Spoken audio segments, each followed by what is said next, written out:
The absorbance of naloxone using these intranasal products is suboptimal. Mm, So what that means is that you're not getting really the optimal dose absorbed through the nose. The drug gets into the mhm. system, goes to the brain, acts on those opioid receptors. What that means and what that translates to is if you're in an emergency situation and you have to deal with this, first of all, you have to have Narcan on supply, but Right. you'll give a dose and you'll wait to see if the individual starts breathing again. Usually they don't, so you have to give them another dose Mm. and then another dose, and this is time and, minutes matter. All right, Mitch. So that red light came on. A lot of people get really nervous because this is like the high stakes podcasting. Like it doesn't get more stressful than this. How do you feel? Do you want to go forward? Do you want to keep going? It's up to you. I'm totally fine, Jeff, thanks. All right. Yay, everybody. He's in. He's in. All right. Let's get to the serious stuff. I'd love for you to give me your 90-second pitch, who you are and what your company does. Yeah, so my name's Mitch Raponi, Jeff. I'm the CEO, co-founder of Emerrx BioPharma. So we're a recent startup. We're based in the East Bay of California. We're actually incubated out of my partner's company, Emerrx BioPharma, or Emerrx Pharma, I should say, which is a bioanalytical lab. It's FDA approved. What we're doing at Emerrx is really dealing with, you've heard of the fentanyl crisis, the opioid Hmm. crisis. There's a very good drug available called naloxone. It's been around for a long time. And you've probably heard of Narcan, which is the brand Hmm. name. It's also generic. There are a number of products out there. This is an intranasal delivery platform for naloxone out in the Mm, community, right? So mm, again, mm, naloxone works by competing out opioids from the opioid receptor in the brain. It works very well, but it needs to get to its site of action quickly at high levels to be an effective antidote mm, for mm. patients who have OD'd. Obviously, you OD from an opioid, you stop breathing, right? And it's an emergency setting. First responders have to be there and dose with this intranasal. Uh, the intravenous delivery of naloxone is extremely effective, but of course, that's not practical in the community setting. Sure. Right. These intranasal products are everywhere. You can get them over the counter. You can get them on Amazon. They're distributed widely. My son's at university. They give it out freely there. Mm, It's, behind the counters in pubs, right? mm, mm. So it's very effective first response to an OD situation. However, and this is the big problem, the absorbance of naloxone using these intranasal products is suboptimal. Mm, So what that means is that you're not getting really the optimal dose absorbed through the nose, right? The drug gets into the mhm. system, goes to the brain, acts on those opioid receptors that I mentioned. So what that means and what that translates to is if you're in an emergency situation and you have to deal with this, first of all, you have to have Narcan on supply, but Right. you'll give a dose and you'll wait to see if the individual starts breathing again. Mhm. And usually they don't. So you have to give them another dose Mm. and then another dose, right? And this is time and, minutes matter. If obviously you're not respiring, you've got a certain amount of time before you get brain damage and ultimately expire. So our vision starting the company was, can we develop an intranasal version of this naloxone product that has more of an intravenous-like absorbance profile, right? Obviously, you inject a drug into your veins, it's 100% bioavailable. That's great. These intranasal products, about 40, 50% bioavailable. And it takes about 15 minutes for the Mm. drug to get to its maximal concentration, right? And obviously, there's a lot of variability in what we call the pharmacokinetics of the drugs getting into the system. Mhm. So our product, which is called Emerrx 101, which we're currently developing, is basically one shot, designed to be a one shot, single dose, and approaching that intravenous-like pharmacokinetic profile, which has a much quicker onset within 5 minutes compared Mm. to that 15 minutes, and a much Sure. greater spike of concentration, which is what you need. Yeah. Interesting. So my background, Jeff, is I've been in the pharmaceutical biotech field for the past 25 years. I've worked mainly in cancer drug development and Okay. diagnostics. And as you and your viewers may know, developing cancer drugs is really hard, and it takes a It lot of certainly money, is. and it Yeah. takes a long time, right? There's a lot of failures. You're developing something novel that has to go through many stages of clinical trials to phase 3 to get approvals, right?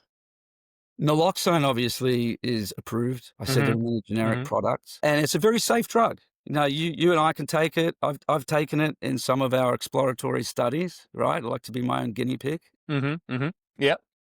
And it's safe. It's safer than ibuprofen, right? So what that means from a clinical development standpoint is that there's all the safety data out there. It's a safe drug to begin with. And we don't have to do those large scale clinical trials like in cancer drug development. So it's a much more efficient process, right? And that's one of the reasons we started with naloxone, because I'll talk a little bit about how the platform can be expanded into other emergency drugs as well. Mhm. We chose naloxone to begin with because it continues to be a major issue, particularly in first world countries like the US. And, fentanyl, the reason why fentanyl has become so ingrained in the society, it's basically replaced heroin. Mhm. It's 10 times more potent than heroin. And then there are other synthetic opioids that are coming out, like carfentanil, which are 1,000 times more potent than heroin. And again, getting back to the development of, say, Narcan and those types of products, they really developed during the time of heroin, and they do a very great job. So with the advent of these synthetics, fentanyl, carfentanil, they're struggling to really do the job that they should be doing. And don't get me wrong, the majority of patients will survive, but there is a significant subset that will either get brain damage or expire, unfortunately. Gotcha. Gotcha. And, being in this space, talking to a lot of people out there, it's remarkable how many folks that I've met have been directly affected by this, Mhm. right? A cousin, nephew, right? Whatever. Actually, my partner, Ron Najafi, he had a friend's son who passed away last Mm. month from an Yeah, it's overdose. awful. It's a socially positive thing to do as well. We're very Mhm. passionate about that. So again, we've spun this out at the labs at Emery Pharma, which helps us be very capital efficient. They have all the analytical equipment that we need. We actually run our volunteer studies in the labs there. We have IRB approval for that. And where are we at? So we actually started back in March of this year, right? So, it's been 7 months, Mhm. and we've gone a long way into developing Emerrx 101.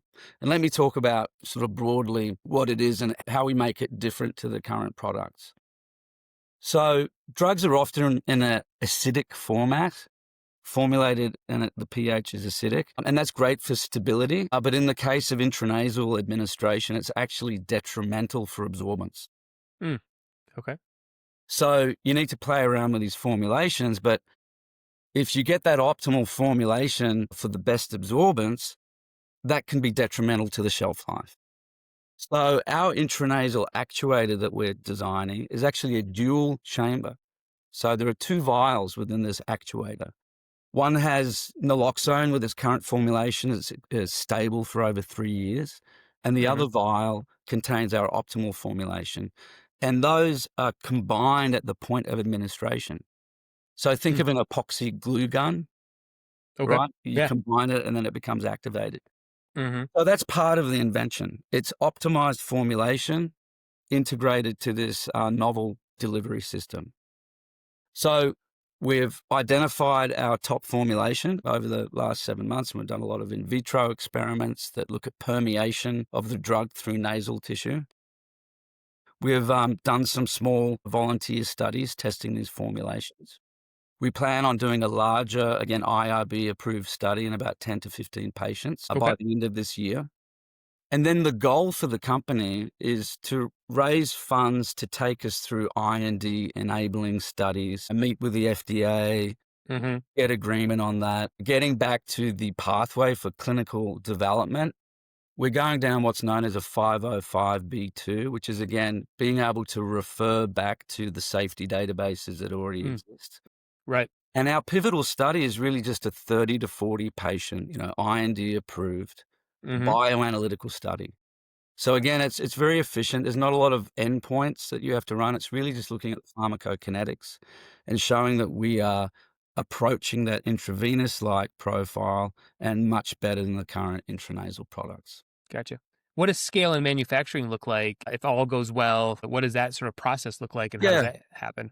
Yeah, so good question. So we're working with an industrial designer to design the product. Hmm. The device. We'll do all of the validation studies that are required. But let me talk about, I guess, what our business strategy is. Right. Currently, we don't plan on being, a big public company and developing a commercial pipeline. Right. Hmm. Our goal is to develop these products, and again, it's a platform, so I'll talk about, a pipeline, but really developing this best-in-class product and then licensing it to one of the major players in the Mm. naloxone space. Mm. And because it's generic, the markets are nibbling away at each other. They're all the same products with the same issues. So really, we're providing the best-in-class product for these companies. Now, we will still initiate a work stream on manufacturing. We'll Hmm. initiate that next year once we've finalized our prototype. Gotcha. Gotcha. And Where do you where do you sort of see, like, where do the milestones of fundraising as you're kind of going through all of these right, steps? What are the big milestones you have to hit right. just to get this all Sure, into sure. the market? So, to get this to an IND study, we're only looking to raise around $2 million. Okay. Okay. We're currently in a seed round. We've raised pre-seed with the Hmm. co-founders and early investors. We're looking at angels and other routes for funding. I'll talk a little bit about our crowdfunding platform that we're going through right now. So we're looking to raise about $250,000 for the rest of this year. Hmm.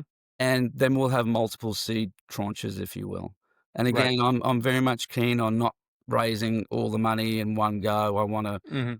line it up with key inflection points, as you're sort of alluding to, right? But what are the inflection points? So right now, we've done a lot of de-risking, showing that our formulations do in fact do what they're supposed to do. Hmm. Another inflection point, we're having, validation of that formulation in a larger volunteer study, 10 to 15 patients, which we plan on by the end of this year. So that's an inflection point. Each of these inflection points will, increase the value of the company. Sure. Sure. Right now, we're pre-money value of $5 million. Okay. So the next inflection point would be pre-IND meeting, Hmm. PK data, and really getting agreement with the FDA on what that regulatory path is. So that's another Gotcha. inflection point. Again, we'll raise another seed round next year, probably 700, another 700, something like that. Hmm. So raise another Gotcha. over $1 million next year. So that's the plan. Again, once we have, the significant data, we'll start talking with potential licensees. Gotcha. During that Interesting. time, we'll also build out a pipeline. But before I get to that, let me talk about MicroVentures, because I think it's quite an interesting platform, which frankly, I wasn't aware of the Hmm. crowdfunding Right. platforms that are Yeah. available. I'm very used to, what everybody does, try VC funding, Hmm. all of that good stuff, which I've done in the past. But again, we don't need a huge amount of funding for this. Hmm. We think that we can do it with angels and, this crowdfunding platform. So we're using MicroVentures. Basically, it's through a Reg CF platform, if you will. It's all kosher. They do a really great job of due diligence on companies that Hmm. they bring on. And one of the reasons I chose MicroVentures was because of that, because we're a biotech company and the lay investor may not necessarily know all the details and for their own due diligence process, Right. which they have to do for other crowdfunding Hmm. forms. Yeah. So, we kicked that off about a month ago. We're raising 250,000. Hmm. Your viewers are interested, they can go to microventures.com and you'll Yeah. see Emerrx listed there. It's got all the information and you can invest as much or little as you want. So, Awesome. Awesome. that's going quite well at this stage. I'm actually quite happy about that. That's great. For people who have never invested in this vertical, and I don't want to talk specifically about what they could expect investing in yours, right? I want to talk more holistically around just I've never invested in medical, pharmaceuticals, this type of path. what would an investor kind of somewhat expect? Like, okay, this is going to take 100 years to get to Yeah. market. It's going to take a year. Just if people have no idea, they've never invested in this market, what could they expect So again, I think, this yeah, and business that's a plan look great like? question because generally biotech, pharma sort of projects, they can take a long time, right? Yeah. The quickest time to market I've seen for development of a cancer drug again is 4 years, which is an Hmm. absolutely remarkable achievement. Right. But generally it's, 6, 7 years plus. Hmm. For what we're doing, again, because it's so de-risked and it's a well-known drug that we're repurposing, Hmm. the timelines are shrunk. Right. Again, no large clinical trials. So we're actually looking to exit that first product, Mm. ideally by the end of next year. Hmm. So once we have an IND sign off, right, Hmm. and we have all the data, we have the prototype, it's basically all packaged. Right. That would be ideal. Now, of Gotcha. course, we could also plan to go beyond that if need be, Hmm. but that's what we're looking at in terms of an exit. How do you IP that? Like, how do you protect? What's the IP? How Yeah, do you make sure that yeah, great you guys question. own this? Yeah, I Yeah. mean, the IP question always comes up for any Yeah. new company, right? Yeah. It's, do you have IP? Why can't somebody else do this? Why hasn't somebody Mm. else done this before? Right. I just don't think that there's been a need to Mm. before. People haven't really thought about it. And so our invention, and we've filed IP on this, is a drug device combination. So it's an integration of the proprietary formulation and the proprietary device.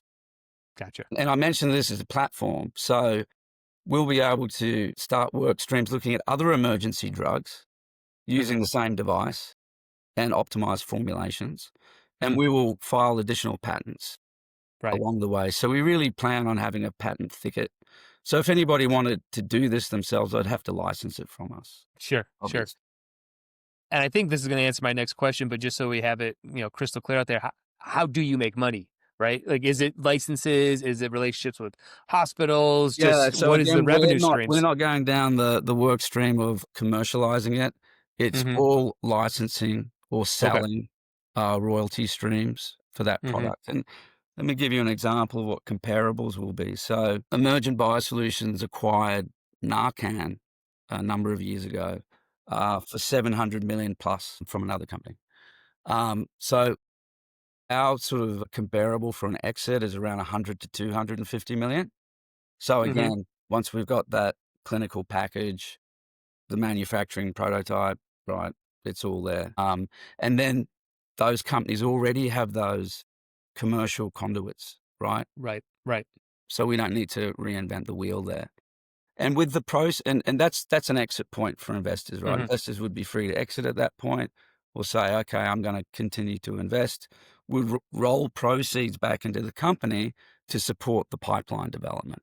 Hmm. Right. Right. Right. So Gotcha. what does that pipeline look like? Again, any sort of emergency drugs, think about epinephrine, um, EpiPens are out there. Right. Um, Again, a really good intranasal device with quick absorbance would be great. Hmm. Benzodiazepines for acute Mm. seizures. Right. There's quite a long list here, and you could even go into acute pain management itself. Yeah. Right. So Right. anything where it's an emergency situation, you need quick antidote, Hmm. and you're in the community setting, and you can't use a needle, right? Yeah. There Makes you go. sense. Yeah. Yeah. What's the thing right now, end of October here, then we're recording this, that's keeping you up at night? What's the number one thing that you just know that we've got to get this right to get to this next milestone? Well, I think the formulation piece Mm. is good, right? Yeah. The prototype design, obviously, we have to finalize that. Hmm. We have the ideas, we have our industrial designer working on it. I don't think that's too much rocket science there. We know Hmm. how to engineer this. So it's Hmm. just executing upon that. Mm. And all of the guidance is there as well to what to do. I think it's about thinking about the pipeline, thinking about what makes sense to complement this and may even be a better product Mm. from a investor standpoint. Sure. Right. We chose naloxone because it's safe, it's approved, it's Hmm. an easier path, right? Right. Sure. Yeah. And we believe there's absolutely a need for it, Mhm. particularly with these stronger synthetics coming through. So as, any startup biotech, Jeff, it's raising money, right? Yeah. Right. It always So comes I down to that wouldn't way. Yeah. lie if I didn't say that kept me up Yep. because we're ready to do everything. It's just that Right. we need those fundings Sure. to Yeah. execute. Let's talk a little bit about maybe like where do you see team members being needed and maybe thinking about that sort of culture that you want to build around it. Like what does team building kind of look like in the future and where you are right now? A good question because we technically don't have any employees. We're Hmm. all sort of our own consultants, and Yeah. it's a tight team, right? So Ron Najafi, who's a co-founder, chairman, CEO of Emerrx BioPharma, is a fabulous scientist. He's been through setting up companies and exiting them a couple of times. Hmm. He's really the spiritual leader. And we have Hamid Mobedi, who is our chief scientific officer, a wonderful human being again. And Jeff, I wouldn't lie if I said, when I go to companies or doing this sort of thing, number one is working with people that you like Sure. Yeah. and share that positive intent. Hmm. But that's Hmm. that's a very clear foundation, right? We're Right. doing something good for society Hmm. is always top of my mind. Yeah. So that's sort of a foundation of the platform. We have our chief Hmm. medical officer, Aaron Cook. He's a orthopedic surgeon and investor in us as well. And it's a tight crew. We don't Gotcha. plan on building out too much, quite frankly. Hmm. We don't need to. And again, sort of I alluded to being capital efficient and not not raising so much money that we're going to get fat hiring Right. individuals and then something Yeah. happens and that's just a no-no Yeah. from my Right. perspective. So I think the culture builds itself quite naturally or organically around the fact that we're doing this great, trying to solve this problem, which is a positive thing for society. And frankly, the excitement around the platform about where it can go beyond that. Sure. So again, we don't look to build out too much next year. Okay. Yeah. Because your product is it would be a great thing to be in the market, right? It would save lives, it would help, right? How do you think about competition when that's kind of the mission statement? Do you think about it or it's just like, hey, as long as we all have a solution for this, right? No, I mean, there's always So how do you competition, sort of right? think about it? There's always Yeah. competition. We believe this is obviously would be a best-in-class product and reduce the number of deaths, reduce the need in an emergency situation to provide multiple doses. Hmm. That's really beneficial for the end user, for the first Yeah. responder, right? Right. So that's positive, and that should drive the market to using this product. Uh, Hmm. we look at this should replace the current products eventually. But as Hmm. obviously these products are embedded out there, the government, supplies a lot, government funding. So, I think it'll take some time and work for that to, slowly take over. Right. So there's something that we need to think about. Yeah. How do you think about growth inside of, everything is designed, ready to go? Is it getting first responders to first jump onto it? Is it doctors? Is it the government like you just mentioned? Like where do you see the paths that need to happen first to start getting this to replace Yeah, current solutions, that's another good question, Jeff. I think all of the above, right? Sure. You would start placing it, and I think going out to the first responders, even in hospitals, there's a potential for this to, in certain situations, replace IV, Okay. intravenous administration. Yeah. So I think that's where you would go. You go to the hospitals, first Hmm. responders. Once you got from those first responders, they're like, yeah, this is great, right? Less time to recover the patient, easier Hmm. for the first responder who's treating that individual. And then I think you push that because it's a natural adoption. It's like, yeah, this is Hmm. better. And Right. then, of course, it slowly replaces the old products through the government pipeline and what have you. Hmm. But, Gotcha. Gotcha. that's all TBD, right, Jeff? Yeah. But Yeah. Yeah. great Yeah. question. Yeah. How do you also, just as we're kind of wrapping it up here, you know, as you're navigating through thinking about, sort of next steps, you have big ideas, you're swinging for grand slams. I'm going to use a baseball analogy. How do you also make sure that you're hitting singles every week, right? And just not having big swings, meaning big highs, big lows, just as an entrepreneur, as somebody starting a company, the Yeah. field you're getting into, obviously it would be awesome to hit a grand slam, right? And be amazing. We did all these things, but making sure that you're just, hey, good growth, good growth. We did this. How do you just sort of stay that focused, on the entrepreneur side of this? Well, I wouldn't say it's that hard, being an entrepreneur and also with this, it's sort of box checking. A lot Mm-hmm. of it, it's like, great, we got the idea. Yes, it's working. This is Mm-hmm. what we have to do.